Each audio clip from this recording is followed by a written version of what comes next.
법문 들으시는 모든 분들이 재앙은 소멸하고 소원은 성취해서 부처님 전에 복 많이 지으시길 바라드립니다. 오늘은 그 질문, 그 각종 난제에 대한 질문, 그리고 거기에 대한 제 소견을 말씀드리는 시간입니다. 근데 오늘은 국내에 계신 분이 아니라 이제 국내에서 쭉 사시다가 이제 그 바깥 남편 되시는 분이 독일로 이제 직장을 옮기게 됨에 따라 뒤늦게 가서 지금 독일에서 독일 미넨에서 거주하고 있는 분인데, 거기서도 아주 열심히 건강경 읽으시고 수행을 잘해서 굉장히 그전에 느끼지 못했던 그 행복감을 느끼고 이 공부의 보람을 많이 느꼈는데, 이제 그런 건 아주 감사의 표시를 하시고, 그리고 이제 이런 거기 한국 민족이 굉장히 우스운 것을 많이 느꼈는데, 이런 애국심이라는 것도 과연 불법인가? 이런 이제 문제 등 이런 것에 대한 질문을 해오셨습니다. 그래서 오늘은 이제 그분이 여기 참석하실 수 없는 연고로 여기 이제 다른 분이 대신해서 낭독을 아마 하실 겁니다. 그분의 글을 낭독을 하실 거고, 그 글을 직접 기신다면 이렇게 서로 문답 형태로 해가면서 좀 더 디테일하게 그 문제점을 파헤치면서 실감나는 설명을 드릴 수가 있겠죠. 뭐 그렇지는 않더라도 제가 그분의 의문시 여기는 그 점을 비록 바로 문답할 수는 없어도 성의껏 잘 말씀드려서 그 의문점, 애로점을 이해시키는 데 최선을 한번 다해 보도록 하겠습니다. 그러면 독일에서 온 원고 지금부터 읽어 주시기 바랍니다.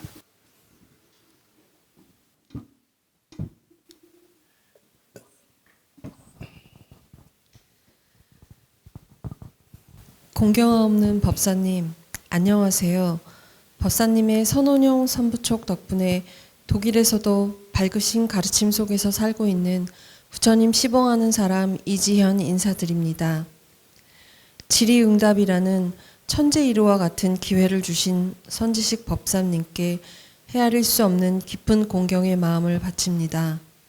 저희 질문을 통해 많은 분들이 신신발심할 수 있으시기를 발언합니다. 법당과의 인연. 초파일 불교 신자였던 저는 2019년에 BTN을 통하여 선지식 법사님의 가르침을 처음 접하게 되었습니다.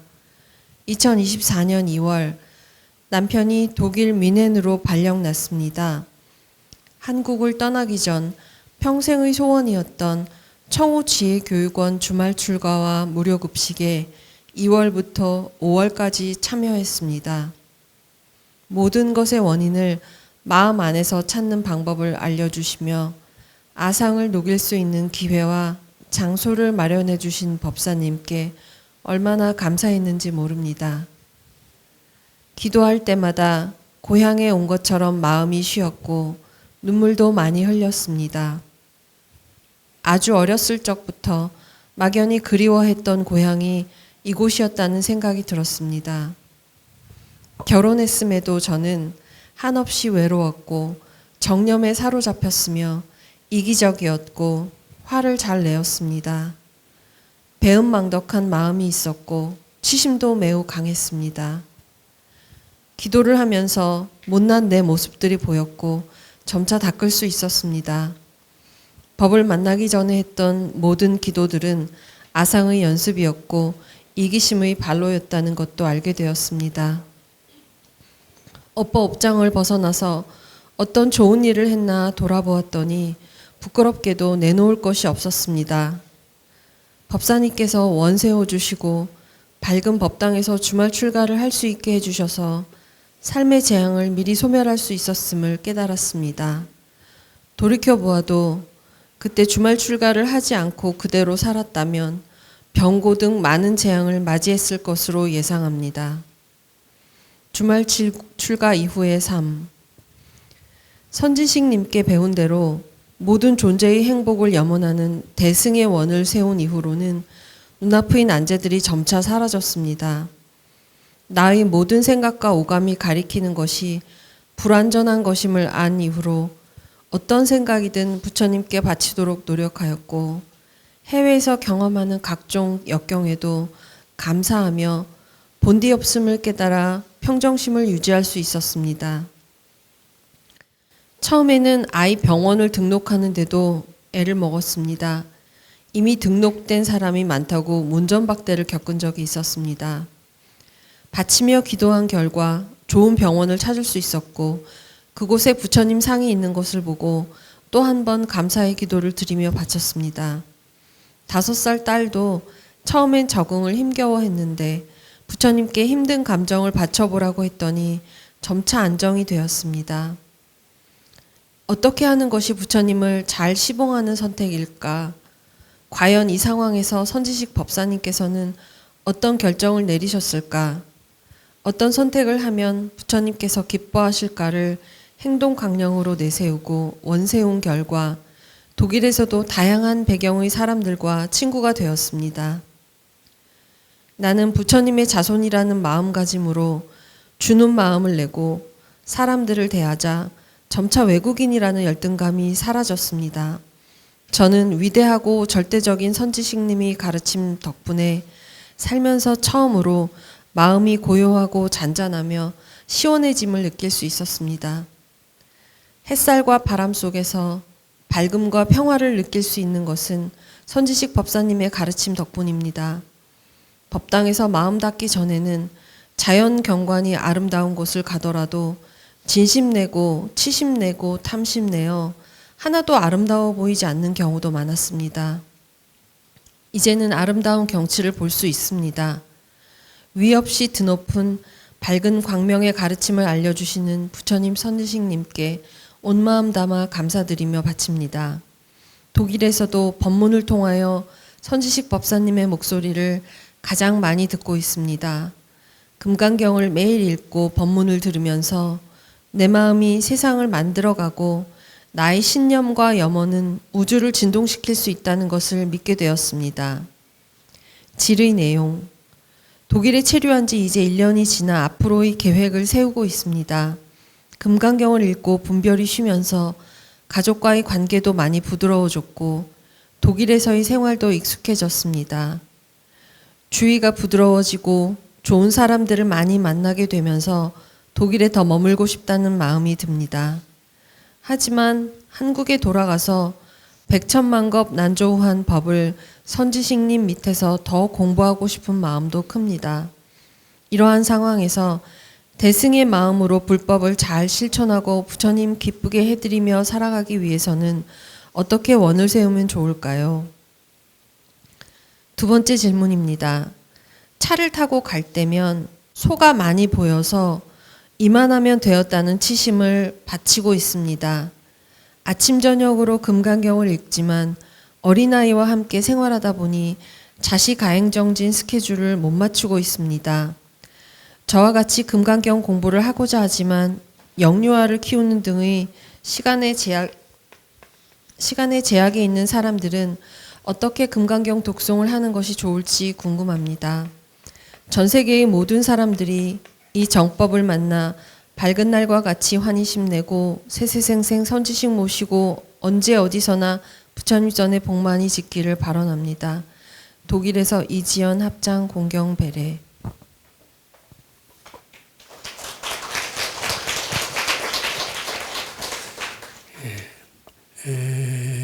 참 저는 가끔 한국인 유학생들이 국내에서는 불교를 믿다가 해외 나가면 대부분 다 기독교로 도운다라는 그런 어려운 불교의 현실을 피력하시는 스님들이 얘기를 종종 들었습니다.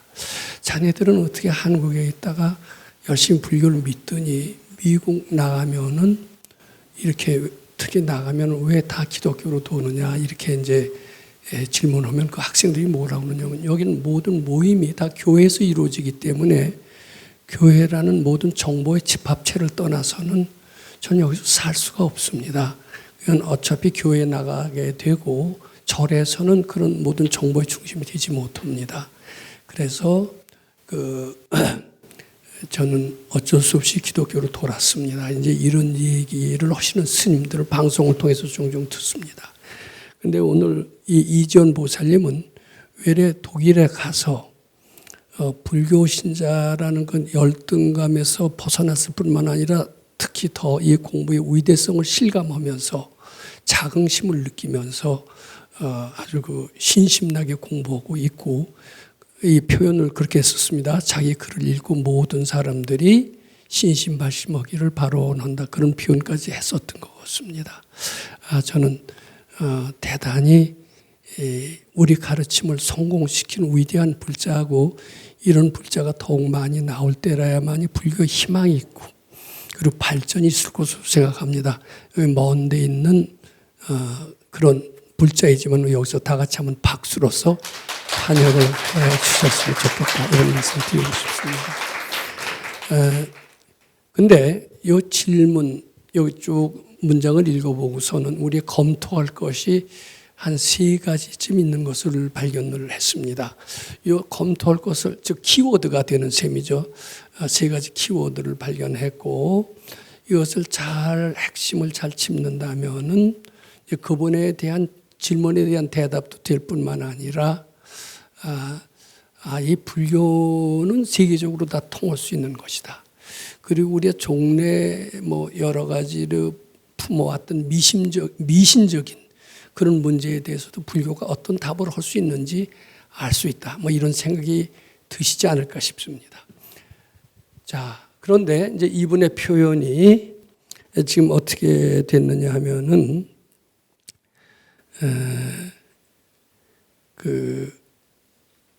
저는 2019년 BTN을 통하여 선지식의 가르침을 처음으로 접하게 되었습니다. 이제 그랬는데 2024년 이제 한참 만에 이 법당에는 나오셨던 것 같고, 남편이 직장으로 인해 한국을 떠나게 되는 동안에 혼자 한국에 머물러 있었고, 그때 이제 이 법당에 나와서 여기 표현을 그렇게 썼어요. 일생의 소원이었던 주말 출가와 무료급식에 참여하게 되었다. 이제 이렇게 하면서 이것을 일생의 소원이라는 표현을 썼습니다.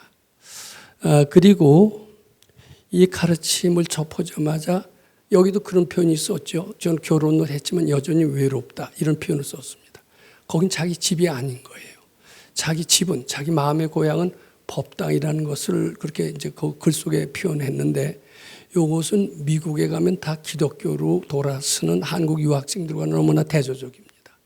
근데 이것이 어쩔 수가 없고 우리 가르침에 어떻게 보면 위대성과 우수성이다, 저는 이렇게 생각을 합니다.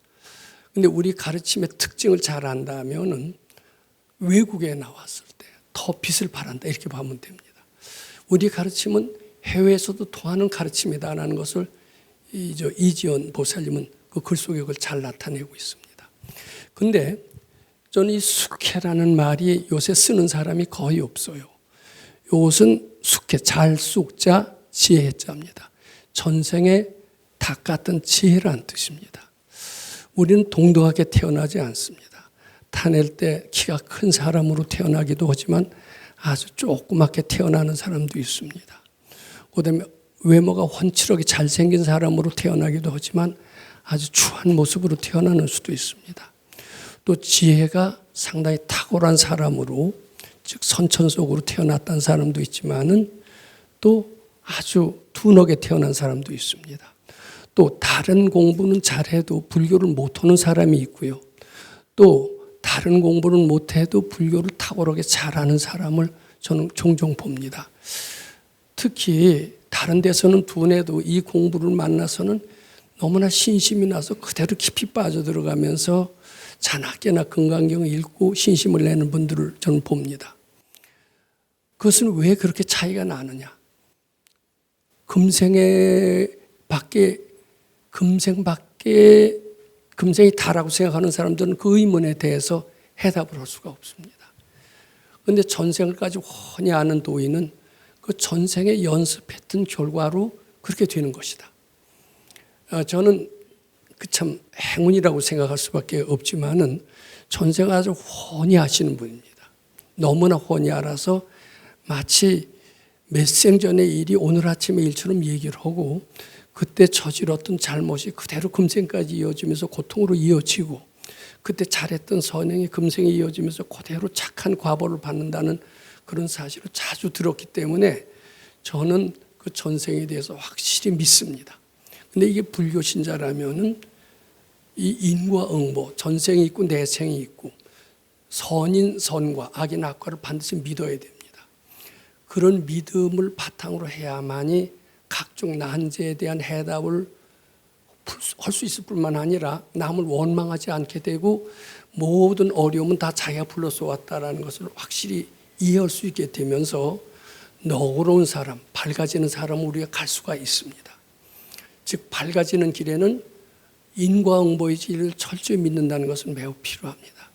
그런 인과응보의 진리를 바탕으로 해석한데 이 이지연 보살님은 전생에 많이 공부를 하셨고 특히 이 금강경 쪽에 상당히 심취했던 분이었는데 제가 우리가 묘향산 금손대 두 도인의 얘기를 많이 했습니다만은 이지연 보살님도 그 책을 읽었는지 모릅니다만은 전생에 공부를 잘하셨던 분인데 잠시 헷가닥하고 한양 구경을 하러 간 것이 그것을 금생에 결혼하게 됐고 결혼까지 한 게 자기는 남편은 제발 독일에 오래 있었고 자기는 안 가길 바랬었는데 그리고 안 가고 한국에 있을 때가 그렇게 좋았었는데 결국은 자기는 이제 끌려간 거예요. 그러면서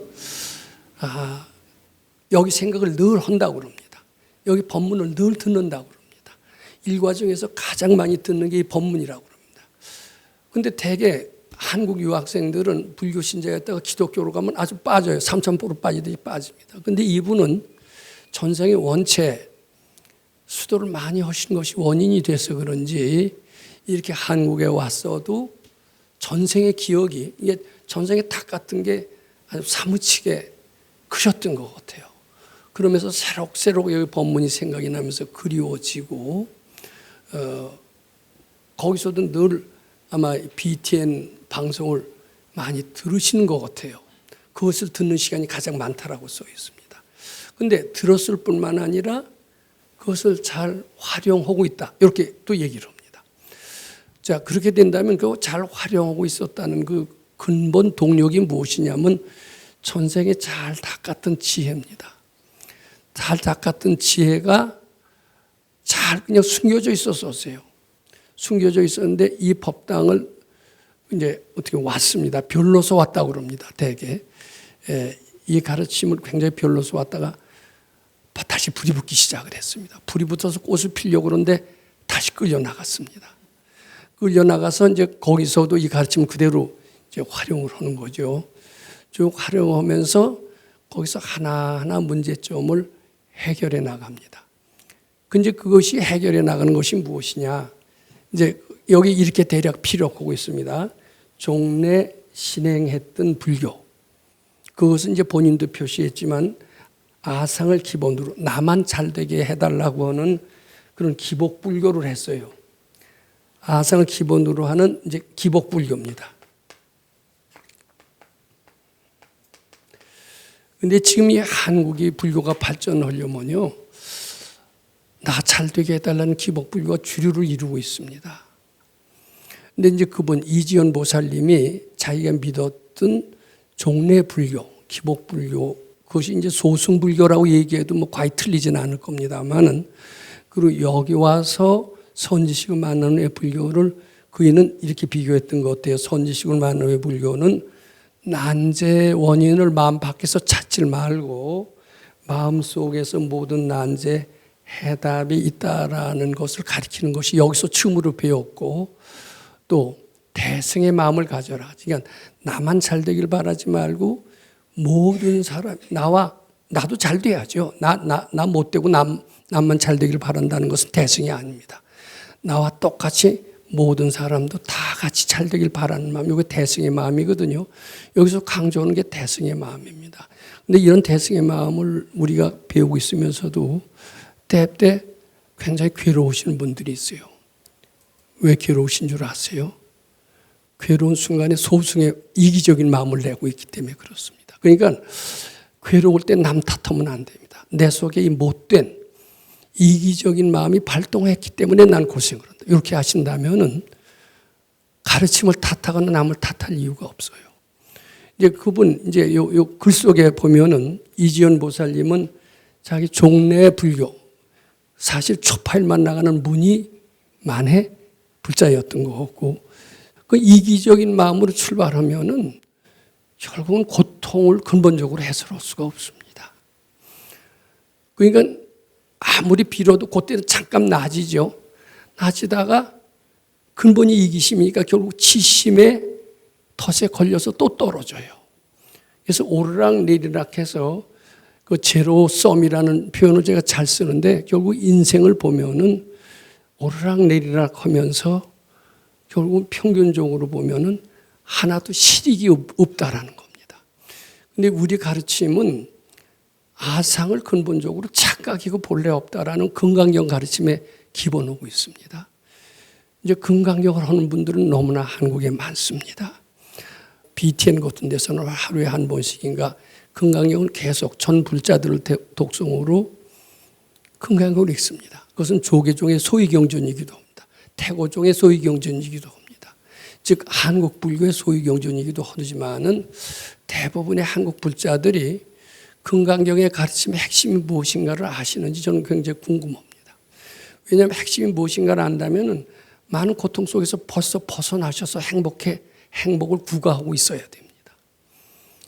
근데 여전히 지금 괴롭다고 얘기하시죠? 이제 해답을 하시죠. 괴로움의 근본은 이기심에 있습니다. 남 원망하면 안 됩니다. 가르침으로 원망하면 안 됩니다. 내 속에 탐내고 성내고 자기 잘난 척하는 마음이 일시적으로 가라앉았을 때는 잠시 행복이 오고 기쁨이 오는 것 같아요. 근데 그게 근본적으로 없어지지 않거든요. 근본적으로 왜 안 없어지느냐? 그것이 착각이고 본래 없다는 가르침을 실천하지 않기 때문에 없어질 수가 없는 겁니다. 없어질 수가 없으면은 오르락 내리락 기뻤다 또 고통받았다 또 기뻤다 고통받았다 이런 오르락 내리락 하는 그런 가르침이 있기 때문에 결국은 인생을 살더라도 인생은 고해다 이렇게 결론으로 끝나는 겁니다. 지금도 인생을 고해다라고 이렇게 생각하시는 분들은 근본적인 이기심 속에서 벗어나지 못했다 이렇게 보시면 틀림이 없습니다. 그런데 지금 이지연 보살님은 숙세저는 선근이 깊으셨던 분으로 봅니다. 쭉 그런 삶을 살다가 이 가르침을 만나니까 마치 목마른 자가 물 만난 것처럼 물고기가 물을 만난 것처럼 이 가르침이 만나고 깊이 빠져들어갔습니다. 그러면서 용감하게 이기심을 던져버렸습니다. 대승의 마음을 내게 됐습니다. 그리고 이제 이게 더 한층 더 나아가서 대승의 마음을 냈을 뿐만 아니라 모든 난제 해법을 지금까지는 마음 밖에서 찾았어요. 왜 마음 밖에서 찾았을까? 몸뚱이 차기 심을 때는 몸뚱이 차기 몸을 보호하기 위해서 당장 눈앞에 보이는 것을 먼저 실행할 수밖에 없습니다. 그게 뭐냐면 마음 밖에서 찾는 거예요. 그런데 마음을 착 가라앉히고 보면 마음 밖에서 찾는 것은 굉장히 어리석습니다. 자, 우리가 유명한 임재 스님의 요 얘기를 잘 들어서 알지만은 요 얘기는 한번 또 잘 들으셔야 됩니다. 임재 스님의 얘기는 너무나 유명합니다. 아마 제가 얘기하면 그거 하실 텐데 100번 들어도 괜찮습니다. 여기 이제 본래 그 축생들 중에서도 지능이 있는데 특히 개하고 이제 사자하고 비유를 들었습니다. 즉 어리석은 소위 똥개라고 그렇게 스님들은 그렇게 표현을 합니다.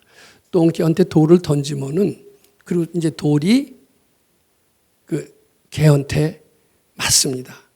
맞으니까 그 개는요 자기를 돌에 맞아서 자기가 괴롭잖아요. 자기를 괴롭힌 것을 돌로 알아요. 그래서 돌을 쫓아가면서 돌을 물어박습니다. 어리석죠. 근데 사자한테 돌을 던집니다. 그럼 사자한테 돌을 던져서 사자가 돌을 맞잖아요. 맞으면 자기를 괴롭힌 게 돌인 것처럼 보입니다. 하지만 사자는 그 돌을 공격하지 않고 돌을 던진 주인을 공격한다는 거예요. 그러니까 사자가 더 지혜가 있다는 얘기입니다. 즉 많은 사람들은 자기 고통으로 많이 신음합니다. 가난 때문에 고통, 외로움 때문에 고통, 그리고 병 때문에 고통을 합니다. 또 각종 고통이 다 있어요. 근데 지혜로운 사람은 가난, 병, 외로움의 고통이 부모 탓도 아니고 누구 탓도 아니고 핵심을 잘 알아요. 자기 마음속에 죄업, 탐진치가 병을 불러온다는 것을, 고통을 불러온다는 건 너무나 잘 알고 탐진치를 받침으로써 난제를 소멸하고 고통을 소멸합니다. 그 핵심을 뭐냐? 사자처럼 돌에 달려드는 것은 어리석다. 핵심을 모르는 것이다.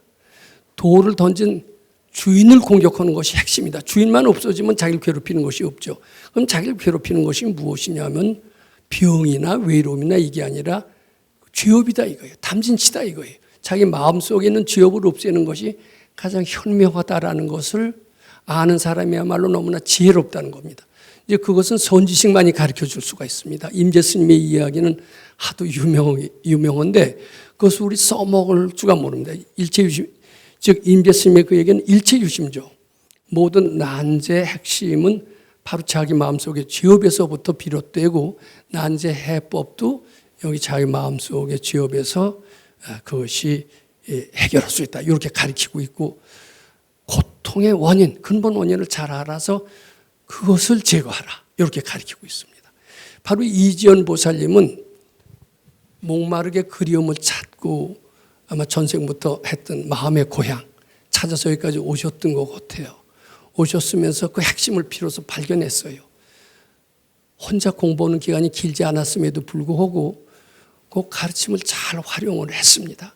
그래서 독일에 가서 점차 그 외국인들의 차별 대우나 갈등을 하나하나 해소해가면서 독일 사람과 굉장히 평화롭게 지내게 됐어요. 그러다가 이제는 어느덧 어떻게 됐느냐 하면은 독일에 머무는 게 어떻겠느냐 이런 질문을 하는 것 같습니다. 근데 저한테 진 질문지는 그게 없어요. 제가 좀 즉석에서 생각해서 대답할 수밖에 없습니다. 독일에 머무는 게 좋을까요? 근데 독일에 머물면 그런 대로 편안하게 살겠죠. 그런데 이제 여기 주경야선 혼자서 될까? 이제 그런 생각을 저는 많이 합니다. 거기서 이제 또 한 가지 질문이 뭐냐면 자시에 일어나서 이제 공부하는 것이 아무래도 잘 안 되죠. 근데 이게요, 저는 이제 그 선지식 밑에서 오래 있었습니다만은 이게 사실은 선지식 그늘 속에서는 하나도 안 되더라고요. 이건 가능한 대로 선지식 그늘 밑에 있기로 원 세우는 게 좀 좋다라고 생각합니다. 근데 거기도 뭐 선지식 비슷한 사람, 독일에도 점잖은 사람이 너무나 많을 겁니다. 어떻게 보면 점잖은 사람이 더 많을 수도 있습니다. 아무리 점잖은 사람 많고 복 있는 사람이 많아도 이 금강경의 핵심 도리를 가르쳐주는 분은 아마도 없을 거라고 생각합니다. 그래서 이제 그 어때요? 우리가 도인 밑에 있다가 잠시 한양 구경을 하러 갔는데 이 한양을 가서 고기를 잡는 고기를 발려내는 백정은 어때요? 백정 맛에 잔뜩 이제 중독이 들듯 말듯 하는 것이 지금 이지연 보살님의 현주소였던 것 같습니다. 그때 이제 그 도인이 가서 목탁을 쳐서 구해 왔던 것처럼 어떻게 보면 이제 이분이 우리 목탁을 쳐서 불러와야 될 있던 어떤 때, 그런 때가 아닌가 이런 생각을 합니다. 근데 목탁을 쳐서 불러오려면 여기 더 멋진 게 있어야 돼요. 멋진 걸 마련해서 목탁을 들고 한번 그분한테 가보셔야 될 필요가 있지 않나 이런 생각을 합니다. 근데 이제 이게 제가 자꾸 헷갈리는데 이제 이분이 제 원고에는 이제 이런 생각이 있어요. 그래서 그 원고대로 제가 그냥 답변할 수밖에 없습니다. 많이 틀려요. 지금 얘기 들은 게. 그 지금 바로 여기서 대답한다는 건 옳지 않은데 먼저 원고도 뭐 그분의 생각이면 틀림없으니까 그쪽으로 제가 준비를 해왔거든요. 근데 그분은 먼저 이제 이렇게 저한테 질문했습니다. 저는 부처님 기쁘게 해드리기를 원세우며 한국이 세계 속의 리더로서 주류가 될 수 있기를 발언하면서 이런 거는 그 원고에는 아마 없을 겁니다. 한국이 주류가 되기를 발언한다고 그랬어요. 이제 전 여기에 대한 답변을 할 수밖에 없습니다. 그리고 또 이런 질문을 했어요. 문득 나라를 생각하는 마음, 이것은 또한 색성향 미촉법에 끌리는 것이 아닐지 이 마음 또한 바쳐야 하는지 궁금해졌습니다. 이제 이런 이제 질문을 저한테는 해왔어요. 저는 이 얘기에 대한 답변을 하는 것이 준비해온 대로 답변할 수밖에 없다 이렇게 말씀을 드립니다.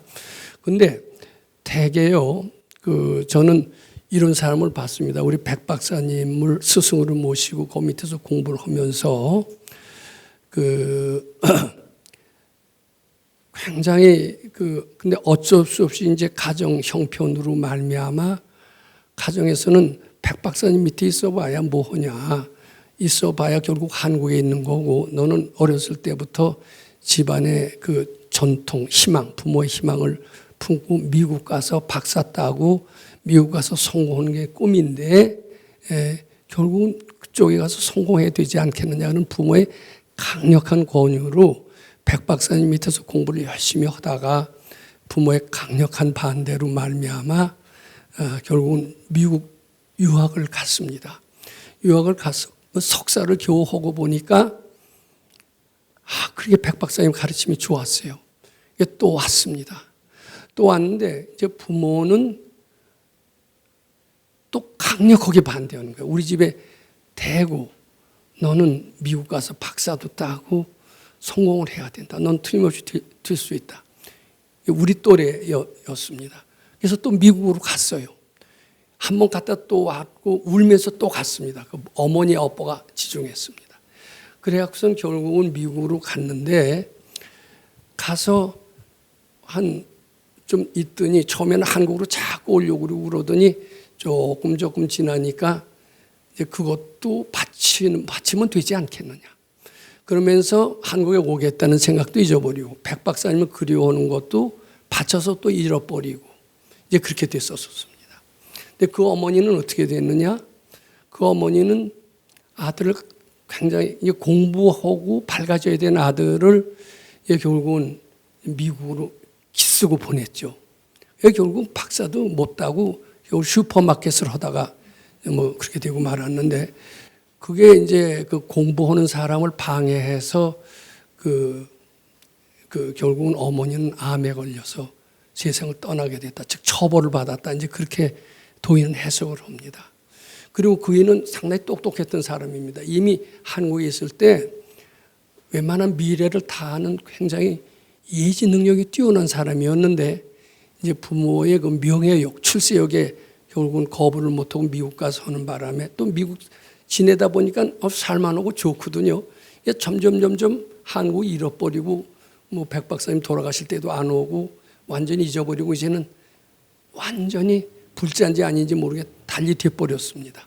근데 이지연 보살님이 지금 그런 갈등에 빠져 있지 않나 저는 이런 안타까운 생각이 듭니다. 자, 그런데 우선 저는 다른 건 몰라도 거기서는 복진 사람들이 아무래도 현재는 독일이 많겠죠. 근데 이제는 한국도 옛날 한국이 아닙니다. 한국도 점차 이제 복진 사람들이 많아지기 때문에 뭐 또 그분은 어차피 독일에 오래 있을 수도 없어요. 이제 와야 됩니다. 온다라면 지금부터 심기일전해서 마음을 잘 세워서 이 불법의 위대성을 알아서 독일에서 그만큼 편안하게 살게끔 되지 않았습니까?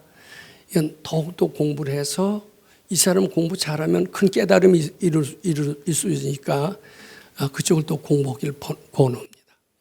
이제 그건 그렇고요. 이제 이분이 질문할 수 있는 이제 요것을 좀 제가 생각을 해봤습니다.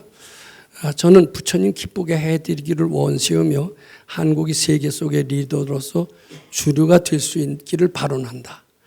이렇게 보면 굉장히 애국심이 많은 사람으로 그렇게 보입니다. 또 우리 때는요, 해외 유학을 갈 때 많은 그 유학생들이 나갈 때 대개 뭐 때문에 유학을 가냐 그러면은 밖에 나가서 선진국의 과학기술 문명을 잘 배워서 조국의 부흥, 경제발전하고 선진국 대열에 진입하는데 앞장서겠다. 그런 애국심을 결의를 표시했던 것이 우리 시대 유학 갈 때 풍토였습니다. 근데 요새는 그렇지 않다고 그래요.